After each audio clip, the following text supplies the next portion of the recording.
បង្រៀនមុខជាគីមីវិទ្យាថ្នាក់ទី7ចំពោះទី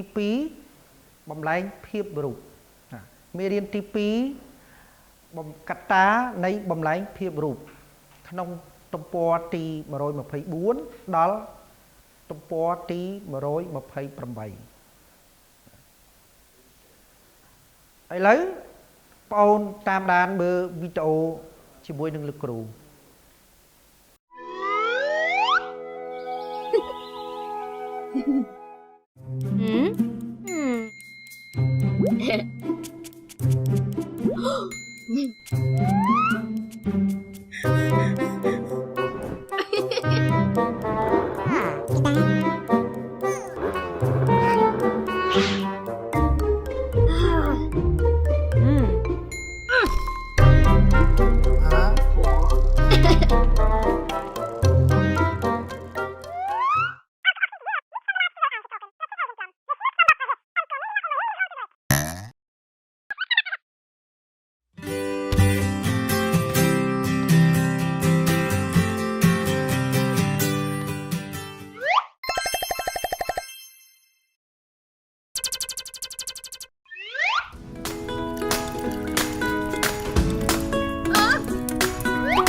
ហ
ក្រោយពីបងប្អូនបាន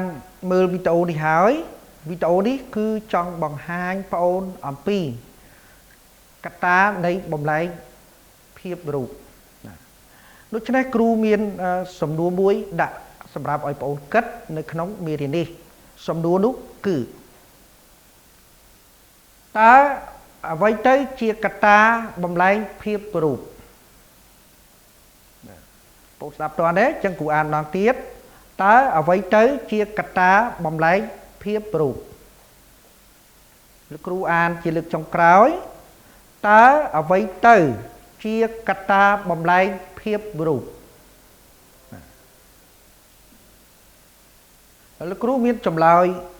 4សម្រាប់ឲ្យបងប្អូនគិតនិងធ្វើការជ្រើសរើសនៃចម្លើយមួយដែលត្រឹមត្រូវចម្លើយនោះគឺកកម្ដៅនិងពន្លឺខអគ្គិសនីនិងប្រតិកម្មគីមីកកម្ដៅពន្លឺនិងល្បាយខកម្ដៅពន្លឺអគ្គិសនីល្បាយនិងប្រតិកម្មគីមីដូច្នេះបងប្អូនសម្រាប់ចិត្តគិតនិងជ្រើសរើសនៅចម្លើយមួយណាដែលត្រឹមត្រូវ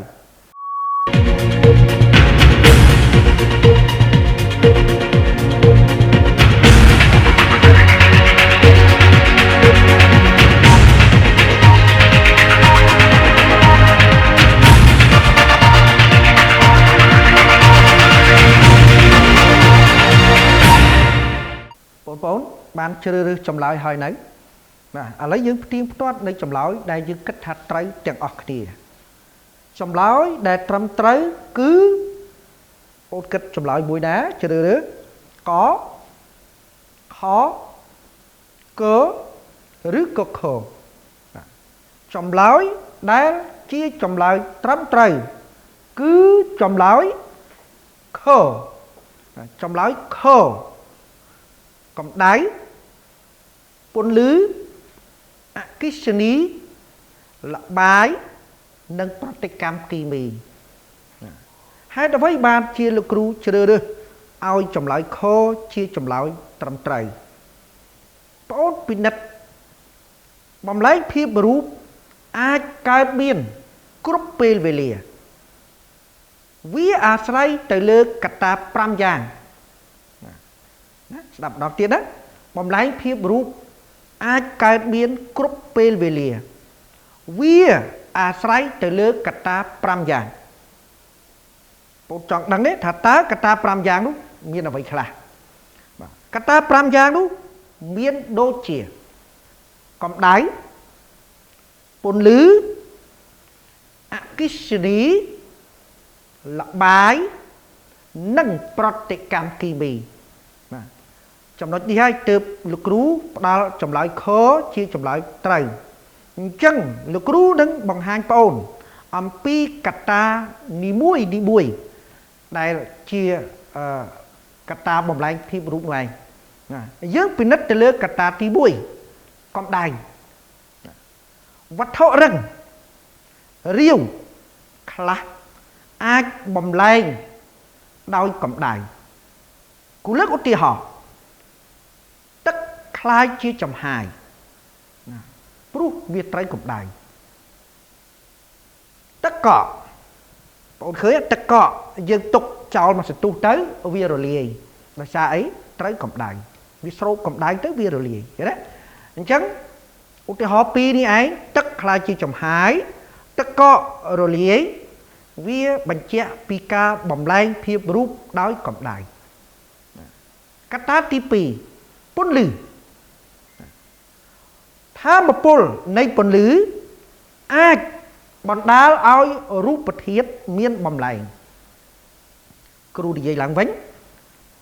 ថាមពលនៃពន្លឺអាចបណ្ដាលឲ្យរូបធាតុមានបំលែងឧទាហរណ៍រស្មីសំយោគរបស់រុក្ខជាតិ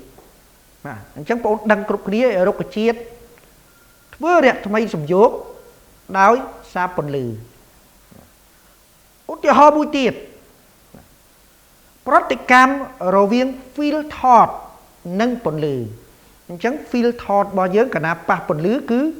រូបដែលក្នុង field ហ្នឹងគឺវាខូចទាំងអស់បាទនេះគេថាបំលែងភាពរូបដោយកត្តាពន្លឺកត្តាទី3អគិសនីអគិសនីបងអូនបានសិក្សារួចដែរគឺចរន្តអគិសនីអាចបំលែងភាពរូបបានដែរ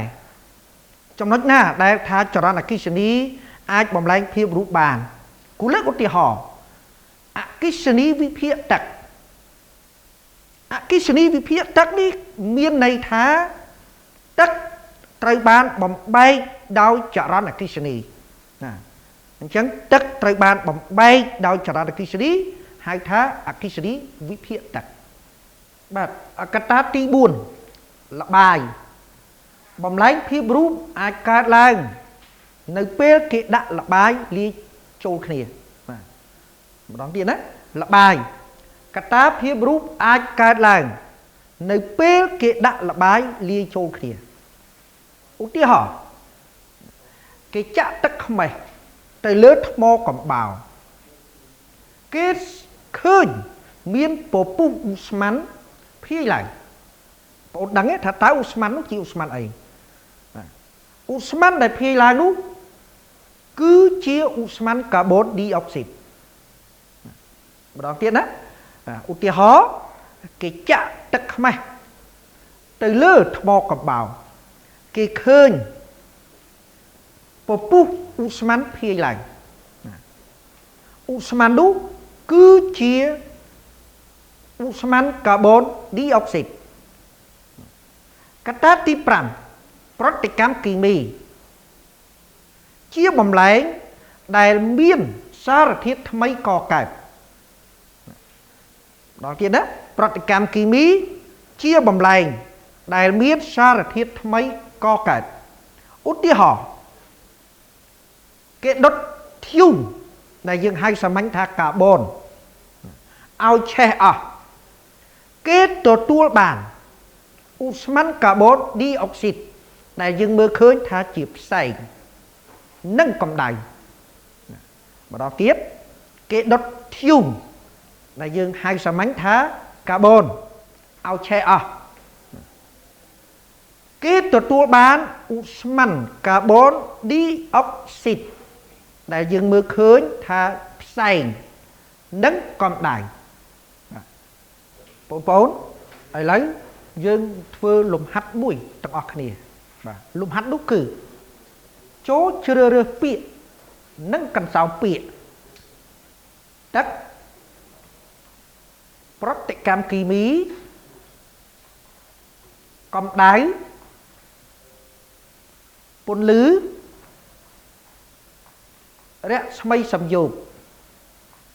ទៅបំពេញក្នុងល្បះខាងក្រោមឲ្យត្រឹមត្រូវលោកគ្រូអានម្ដងទៀតចូលជ្រើសរើសពាក្យនិងកន្សោមពាក្យទឹកប្រតិកម្មគីមីកម្ដៅពន្លឺរស្មីសំយោគ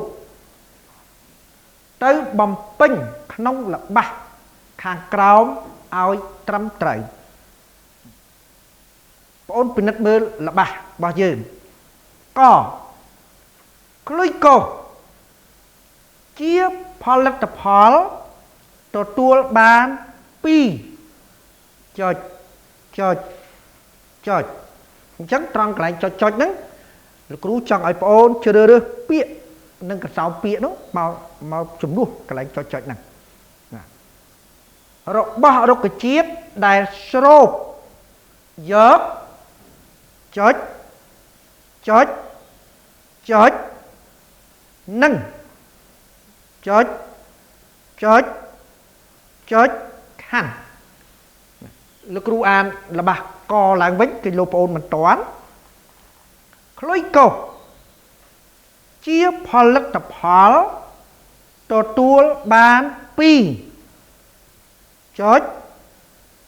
chót chótរបស់រុក្ខជាតិដែលស្រូបយក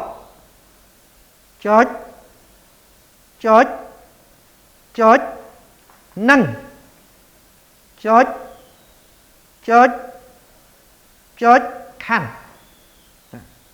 បូតណាអញ្ចឹងយើងបន្តទៅរបស់ខខទឹកសុទ្ធពុះរួចคลายជាចំហាយនៅពេលទទួលចុចចុចចុចខាន់លោកគ្រូអានម្ដងទៀតខទឹកសុទ្ធពុះរួចคลายជាចំហាយនៅពេលទទួលចុចចុចចុចខាន់បូតណាអញ្ចឹងយើងពិនិត្យទៅលើរបស់បន្តទៀតគឺរបស់កកលំនាំដែលអង្គធាតុថ្មីមួយឬច្រើនបានកកើតហៅថាចុចចុចចុចខាន់តើអត់អញ្ចឹងគ្រូអានម្ដងទៀតកលំនាំដែលអង្គធាតុថ្មីមួយឬច្រើនបានកកើតហៅថាចុចចុចចុចខាន់អញ្ចឹងបងអូនគិតថាតើត្រង់កន្លែងលោកគ្រូចុចចុចចុចនេះបងអូនគួរឬក៏ត្រូវជ្រើសរើសពាក្យឬកន្សោបពាក្យណាមួយដើម្បីទៅជំនួសឬទៅបំពេញក្នុងចន្លោះចុចចុចចុចនេះអញ្ចឹងបងអូនគិតបន្តិចទៀតយើងនឹងជួបគ្នានៅក្នុងចម្លើយបំពេញរបស់នេះឯងបាទ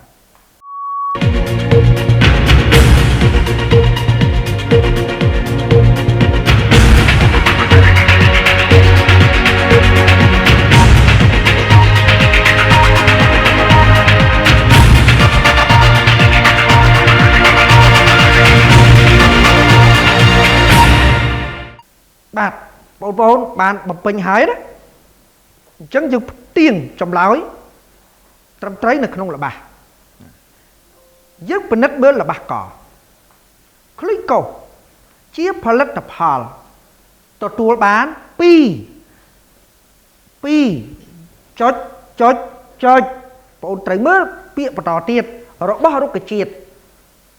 អញ្ចឹងក្លីកូកន្លែងណាដែលយើងហៅថាក្លីកូដូចជាផ្លែដូចជាមើមដូចជាដើមស្លឹកសិតតែមានក្លីកូទាំងអស់របស់រុក្ខជាតិឃើញទេអញ្ចឹង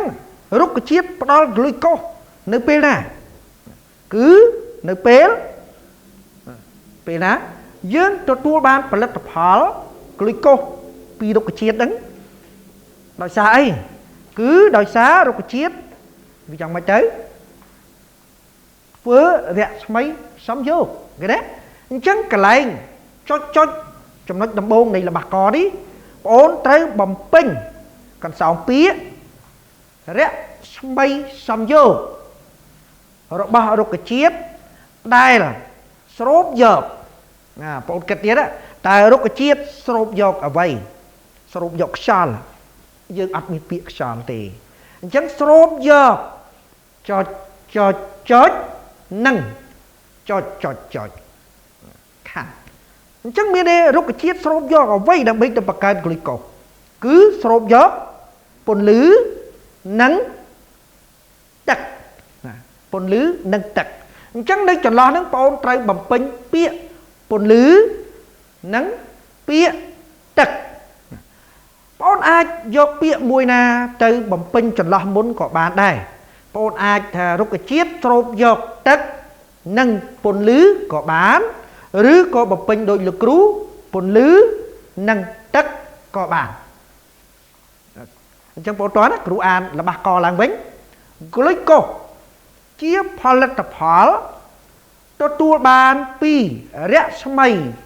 សំយោគរបស់រុក្ខជាតិដែលស្រូបយកពន្លឺនិងទឹកខណ្ឌស្ដាប់តោះណាលោកគ្រូអានដល់ទៀតណាក្លូកូសជាផលិតផលទទួលបានពីរស្មីសំយោគរបស់រុក្ខជាតិដែលស្រូបយកពន្លឺនិងទឹកខណ្ឌណាអញ្ចឹងយើងបានបំពេញល្បះកមួយ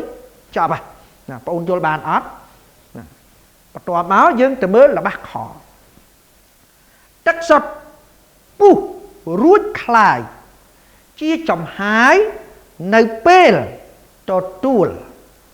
អ្វី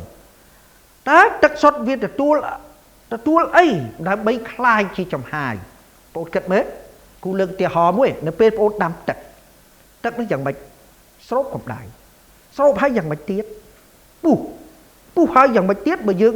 ចេះតែបន្តផ្ដល់កម្ដៅទៅទៀតវាយ៉ាងម៉េចទៀតគឺវាហួតជាចំហាយអស់ទឹកនឹងឯងយើងហៅថាទឹកនឹងហួតអស់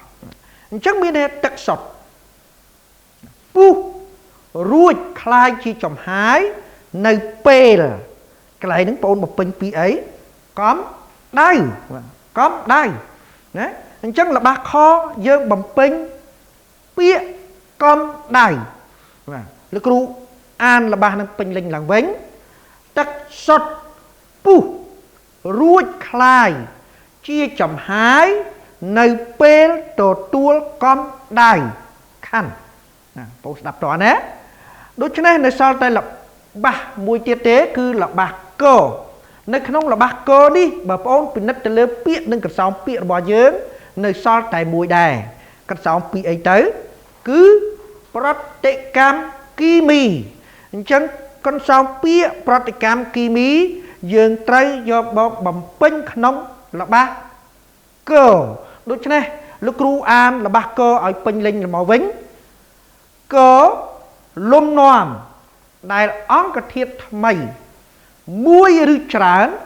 បានកកើតហៅថាប្រតិកម្មគីមីខណ្ឌណាបងស្ដាប់តើណាអញ្ចឹងគ្រូអានល្បះកនេះឡើងវិញម្ដងទៀត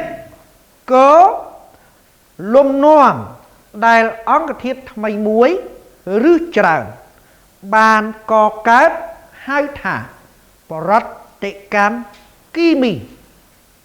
ខណ្ឌអញ្ចឹងការបកស្រាយរបស់លោកគ្រូសូមបញ្ចប់ប៉ុណ្ណេះ